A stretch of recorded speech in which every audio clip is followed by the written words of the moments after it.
you're showing up as the divine teacher. Right now, you could be drawn to more divination or drawn to getting higher knowledge or advanced learning. So, going back to school or just reading more, strengthening your intuition, dealing more with your third eye is going to be highlighted here. You're on this journey right now. This journey involves your heart, your emotions, leaving things behind that no longer serve you. And you're sort of on the journey of truth, resilience, power, dominion, and doing what makes you happy. Within this lifetime, it's about you choosing yourself and doing what makes you happy and trusting your intuition because you are the high priest or the high priestess. You already have that knowledge and wisdom within you. It was implanted in you when you were a baby.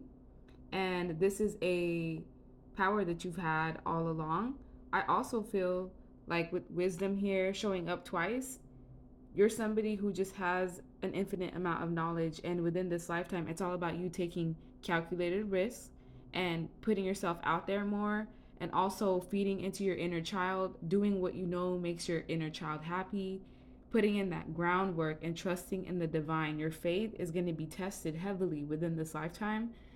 What you are to do is to be devoted and committed to the journey to what you're going to learn, because you could essentially pass this knowledge on to generations, whether you decide to print it or write things online technology wise into a cloud system that can circulate that information when you even pass over and transition. So your goal or your mission within this lifetime is to work on forgiveness. So this means that you may have people turn on you often, or forgiveness is what's going to be triggered within you. You having to forgive people that have done you wrong, not for them, but for you, so that you can move on and you're not harboring anything. You don't have resentment that can cause you to even be stagnant in a way.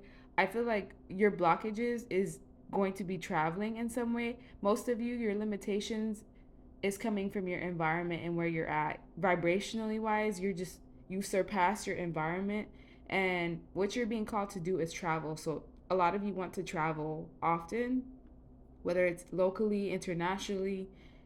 You're going to be pushed to travel to many places, and how you do this is it's going to be you putting love and effort and energy into yourself, and everything else will follow suit because you are very unique.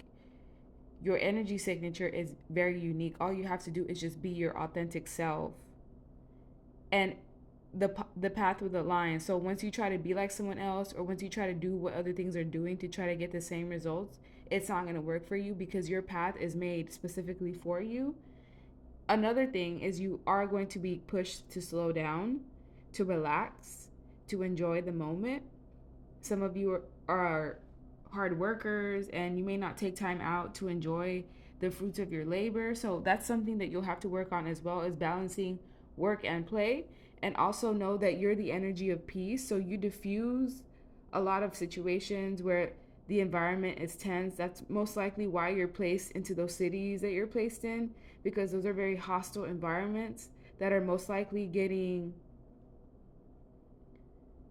experimented on in some way, and you're kind of like the buffer that makes everyone safe in that area. Once you leave, look, balance and karma, yeah, you're learning about balance and karma and seeing your effect on other people's life.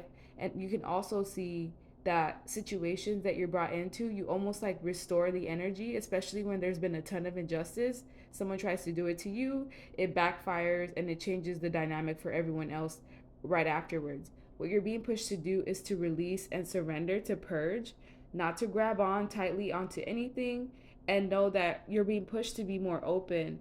If it seems like opportunities to you are stagnant or not coming in, it's most likely because of your own energy that's being reflected back to you, where you might not be open. Yes, you want love. Yes, you want a partner. Yes, you want this new opportunity. Yes, you want this new car, but you may not be open to how that's going to happen. Some of you are very rigid in how you want certain things to happen. So you're like limiting how you can get your dreams to come into fruition.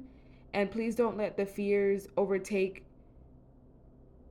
the dream aspect of you. If you're going to do something, use your energy and your thoughts to dream and be optimistic than using it to worry, because worrying isn't going to change anything. It's not going to change the outcome. And most of the energy that you're looking at is from within. You're powerful. All you have to do is to tap in that energy within yourself. And some of you are going to be traveling worldwide, or this is just traveling to a new direction or being pushed to move somewhere. It's because your intuition is telling you that something is for you over there. And be prepared to have a lot of disharmony in your relationships. Be prepared to be triggered a lot. Be prepared to be around individuals that want to cause you conflict. But as long as you have boundaries, proper boundaries where you're making sure you're set before anyone else, as long as you're doing that and you're standing in your truth and your power, you should be fine. Because with the high priestess, your intuition is already strong. The only way you're going to be strayed or pushed into the wrong direction is if you don't listen to your intuition. So remember that when your gut tells you to do something, you do it, whether you have the proof of it or not. Because most of the time, 90% of the time, that's going to be correct. Then you listening to other people's suggestions or wanting other people's opinions. Stop waiting for the proof and just know that it's going to happen. And stop worrying about how you're going to get there. Just put in that consistent work every day, slowly but surely. Even keeping your mindset high and your frequency and being grateful and sitting in the energy of love and gratitude will get you to your blessings and your opportunities more than trying to worry about it. And also surrender to how things happen. Purge the things that no longer serve you. Purge those relationships that no longer serve you.